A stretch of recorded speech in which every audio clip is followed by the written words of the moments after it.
Welcome to Wax Making 101 with me, Melanie from Bright House Scents.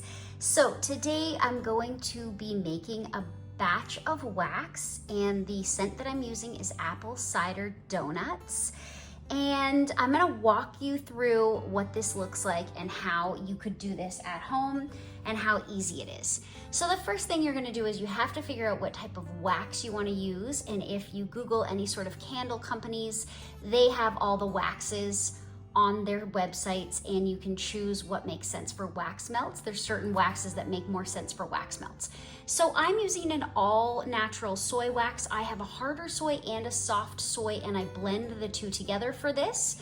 So this is a soy wax blend, and I have already heated the wax. Now I have a full wax heater where I put the wax in and it heats it up, but you can also purchase like small little burners that will do it. You can do it on the stove. I mean, there's all sorts of options.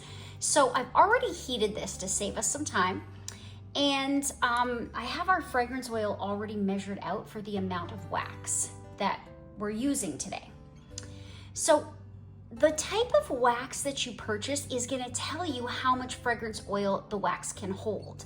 So this wax, it says that it can hold up to 10% fragrance oil.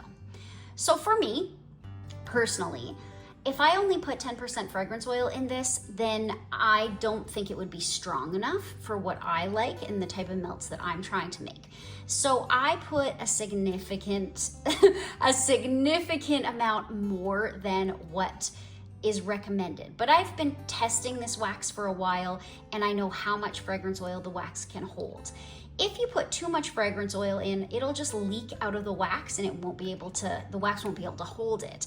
So I don't go by what they recommend. I add significantly more just because I want my wax melts to be as strong as they can possibly be. So I've already measured out the amount that I want to be using for my wax. Now we're going to pour this in at 185 degrees Fahrenheit. And again, depending on the type of wax you're using, the bag of wax will tell you what temperature you want to put your fragrance oils in at. So we've got a little heat gun here, and we're going to check the temperature of our wax. So we're at 203. So we need this wax temperature to come down a little bit. And while we do that, we're going to put some colorants into our wax. So we're doing apple cider donuts today, and I thought maybe a burgundy color might be nice. So this is a candle dye, and that's what I like to use. I like to use the liquid, but there are other options. I prefer to buy these from a candle company than to buy them on Amazon or something like that, just because you don't know necessarily what you're getting if you're not getting it from a reputable company, right? And I don't want my wax melts to stain somebody's dish, for example. Let's say they use my wax melts in like one of their beautiful warmers and it stains their dish. I don't want that. And when you buy from a reputable, candle company, usually you're not going to experience that. So I do buy the top-notch colorants just to make sure I don't have any stained dishes. Now, some of the darker colors, they stain a little bit no matter what, but I try to avoid it to the best of my ability. So it looks black, right? But when this dries, it will dry significantly lighter than what we're seeing here when it's not dry. So I put a drop on like a piece of paper, and that will kind of give me a better idea of what color this will end up being. I don't care which color it ends up being. I put some burgundy in there. If it's light, if it's dark, it doesn't really matter for our batch today. Now, sometimes I put in some mica powder, and this gives it like a swirly kind of effect. You can only really see it when it's warmed. When it's dry, you can't really tell that much. So why don't we add in some of this today? So I will toss some of that in there, and then we'll just stir that in, and hopefully we'll start to get a little bit of a swirl from this.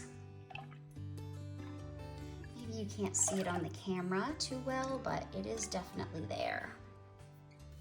So you can kind of see the swirl there, and you can add as much or as little as you like. And it's perfectly safe to mix in the fragrance oil, with the candle dye and the mica powder. I'm gonna add a little extra.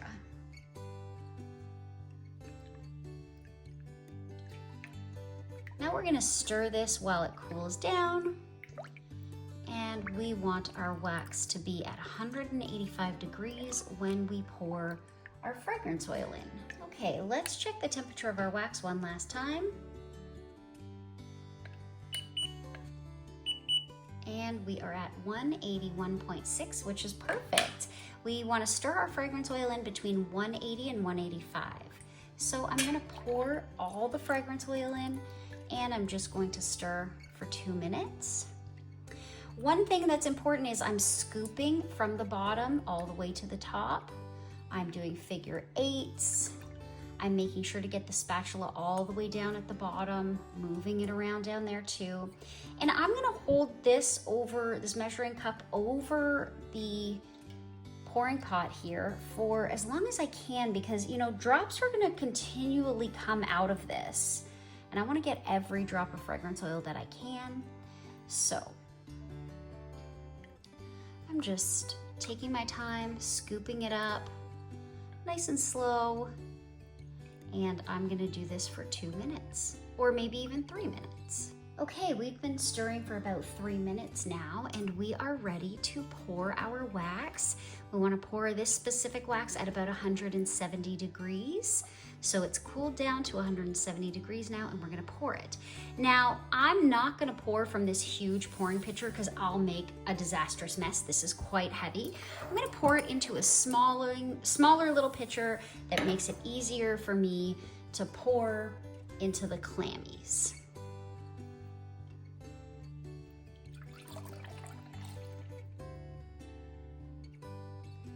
And then I'll just refill this pitcher over and over again until I have everything poured.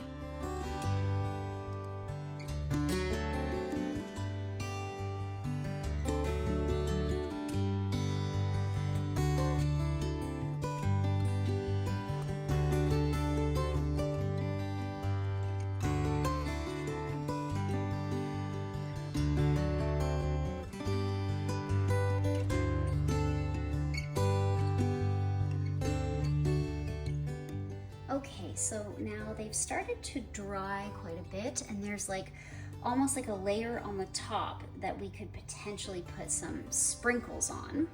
So you'll notice maybe in the video, I'm not sure if you can see, I over poured. I try to get it right to the top, and then half the time it overflows. So what I'll do is I'll try to clean that up, but sometimes I can't. It just gets so gross. So I just close the clammy, and you get some extra wax that you can put in a warmer. And then this one really got bad. So anyway, it is what it is. I try to get them to the top, but then, they overflow. I figure I'd rather have more than less wax, right? Okay, so I have some glitter, and this is eco, bio, everything glitter. It's supposed to be good for this type of thing. I don't know if it really is, but now we're just gonna glitter these up.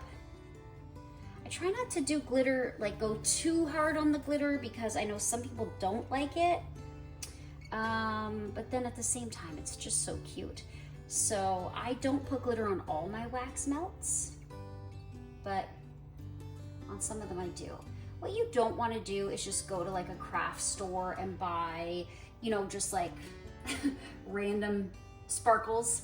You really want to make sure you get the eco ones, the bio ones. That's really important, because these wax melts are going to be heated up to, top degree levels, especially if they're in a tea light. So you don't want some kind of plastic sparkle to be heated up in somebody's tea light. So it's important to get the good glitter. And then if you're making them for family or friends, right? How fun is this for a little Christmas gift? Make a batch of wax melts and give this as a Christmas gift. Make a few different scents, right? Make them different colors, and you can make it so cute. Okay, so now we're gonna let these dry all the way, and then we're gonna close them up once they're fully dry. And I will leave this for several hours. I'll leave them open and drying for several hours before I close the clams. And then in the meantime, I'll print out my labels and then we will label them. Okay, so our wax is now dry. I left them overnight open so that they could dry fully. And now we're just gonna close up our clams. I have 2.5 ounce clams with 6 cubes. And then we have our 3.5 to 4 ounce clams with 8 cubes. So we're gonna close these all up and then we're going to label them.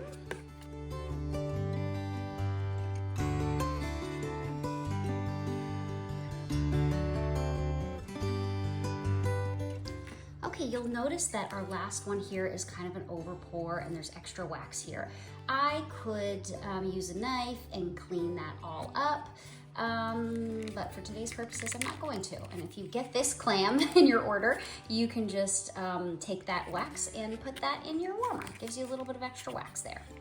So we'll see the color that it has dried is way lighter than the color that it was when we were mixing it all together. And we've got our sparkles on top.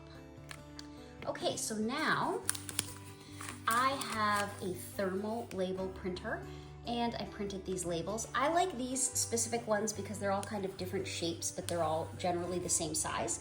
They fit super, super well on the clams. On the small clam, they basically take up the whole clam. And then on the larger clam, you know, they take up a good portion of it. So I kind of like that, and the writing's easier to read. So I start off with the name of the scent, which is apple cider donuts, then the scent notes, which is cinnamon, nutmeg, apple, warm vanilla, and donuts. And then down here, I'm gonna let you know what type of wax it is. So this is a soy blend wax melt made in Canada. In Canada, we do have to label that it's made in Canada when we're shipping to the States. So I put that right on here. Poured July 25th, 2025, so that you know when you're curing your wax, how long you need to cure it for based on the pour date, and then my website, brighthousescents.ca. So we're just gonna label these up.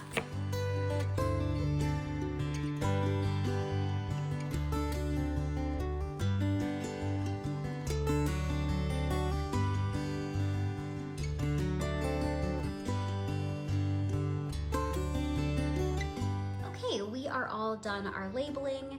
So the next steps for me as a business owner is I'm gonna put these on my website for fall and get it all set up so they can be ordered. But if you're doing this DIY at home, you're done.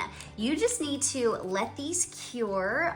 For me, for my wax, it's a minimum of 4 weeks cure time. I would recommend 8 weeks. Giving the time for the fragrance to bond in with the wax is really important. And I mean, like, don't we all have enough wax that we could wait 8 weeks if we needed to?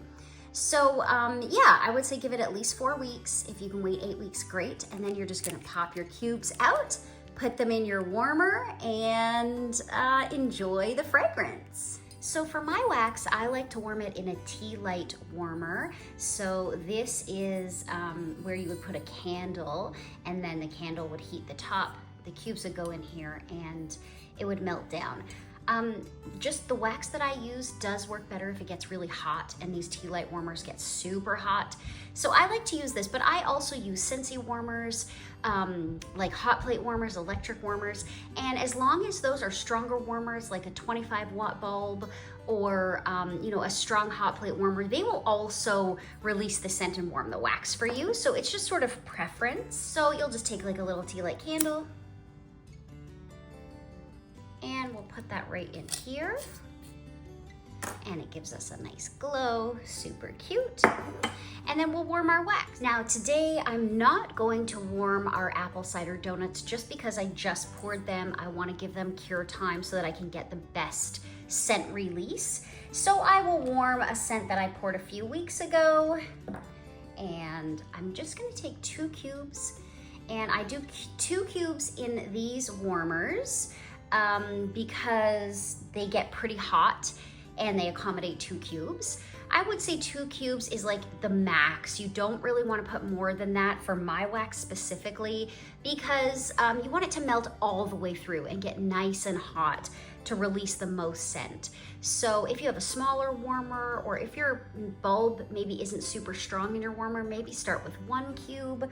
But generally 2 cubes works really well for me, especially in my hot plate warmers or my tea light warmers. I always use 2 cubes. And that should be enough. We're in my kitchen right now, so these 2 cubes should be enough to scent my kitchen area. Is it gonna scent my living room and dining room area? Probably not. I would probably use 2 cubes in my living room in a warmer, and 2 cubes in my dining room in a warmer, and then 2 cubes in my kitchen. And that should scent my entire main floor. I say the word should because some scents are lighter than others. Depending, this one that I've put in here is quite strong, so I do expect it to perform quite well. Some of the oils are lighter than others, so it just sort of depends, and you've got to try it depending on what oils you're using, how much wax you may or may not have to use. So here we go. Let's watch it melt down.